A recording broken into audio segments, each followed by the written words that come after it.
as Deion Sanders took the Super Bowl weekend to announce hires that he had been planning to make official at Colorado.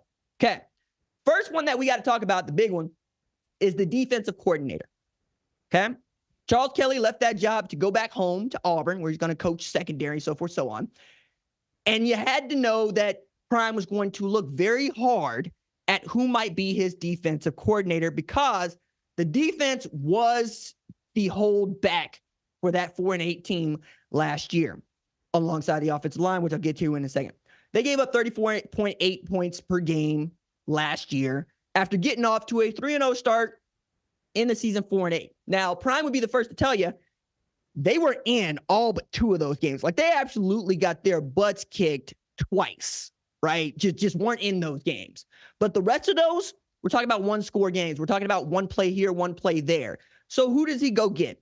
He went to go get former Cincinnati Bengals safeties and secondary coach Robert Livingston as his defensive coordinator. It's going to be the first time that Robert Livingston has called plays for anybody. But let's take a look at what he did at Cincy. Von Bell, Jesse Bates III, Dax Hill, all his guys, right? Last year, Cam Taylor-Britt had 4 INTs on that Cincinnati defense. They had 17 total picks on that Cincinnati defense in 17 games. I also kind of like the trajectory of Robert Livingston. His FBS experience amounts to exactly 1 season as a quality control assistant at Vanderbilt. But the thing to note here is that was James Franklin's Vanderbilt in 2011, and that team went bowling, making it to the Liberty Bowl, which at Vanderbilt is a tremendously big deal, right? And he used that position to vault into what has been a lengthy 12-year career in the NFL. I kind of love that, right? So you have a guy that's got NFL experience, who's been around great safeties and great cornerbacks, and Prime being the greatest safety and quarterback, the greatest defensive back to ever play the game, is always going to have an eye on what that is. What I think is interesting there is this is back-to-back that he has made this decision, right? This is back-to-back where he has decided, no, I need a guy that knows how to coach the secondary to call the defense, what Charles Kelly was able to do at Alabama. For instance, Charles Kelly was the guy who was like going up to Nick Saban going, you sure we can have Devontae Smith playing corner? I would have loved to have seen what Devontae Smith could do playing corner, but you get the point there. I think this is going to be a great move for guys like Shiloh Sanders, Trevor Woods, Miles Slusher, and, of course, Travis Hunter, right? What I don't know is how you're going to look up front, because his experience around a 4-3 means that you're going to need to have at least, 10 dudes that can rotate in there and wreak havoc. Not necessarily something that Colorado was great at. So it's an uphill climb for the defense coordinator, period. But I think Robert Livingston has the energy and the resolve to do it.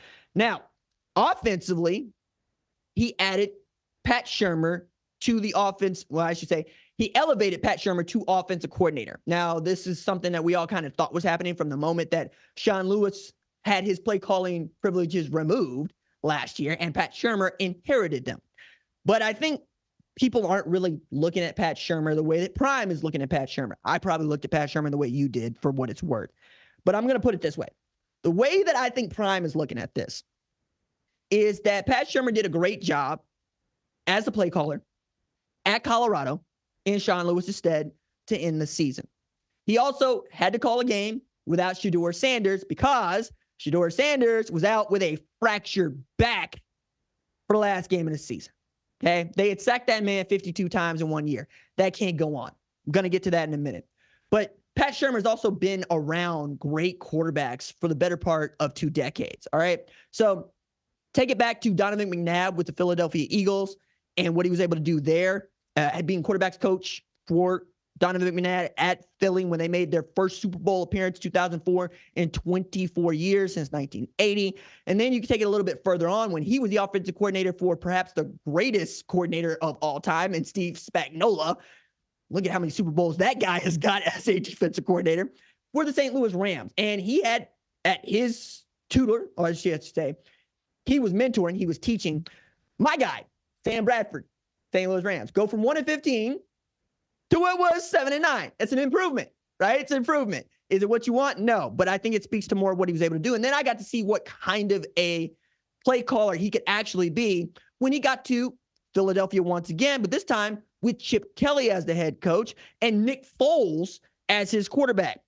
That 2013 Eagles team that people don't talk about, I think, the right way, set records for points scored, TDs, passing yards, and fewest turnovers. Like, Nick Foles was actually great, and that was the breakout year for him. 27 TDs, 2 INTs, and eventually coming off the bench to lead the Eagles to a Super Bowl. So I think Pat Shurmur's in a great spot here. And I think that's what Deion Sanders looks at and values when he looks at Pat Shurmur. Now, add Jason Phillips to the wide receiver group. That means Brett Bartolone becomes the tight ends coach. But the one that I think you and I were raising eyebrows at is Phil Loadholt as offensive line coach.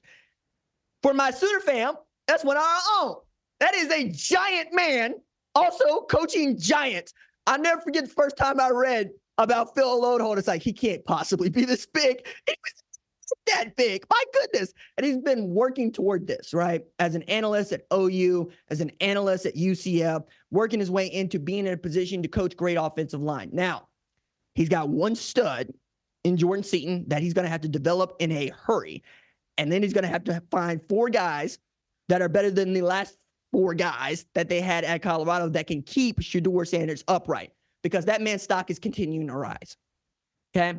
People know now, after he set the school record for passing yards in a season in 11 games, not 12, with over 3,200, that Shedeur Sanders has the goods, right? He can be an outstanding quarterback at any level. I think that part is done. What we don't know is, can you give him 2.5 seconds to complete passes, and can you stop people from waylaying him? Like, the only dude that got beat down more than Shedeur Sanders last year is the Heisman Trophy winner, because every 5 seconds we're watching Jaden Daniels getting ragdolled as he is making plays with either his arm or his legs.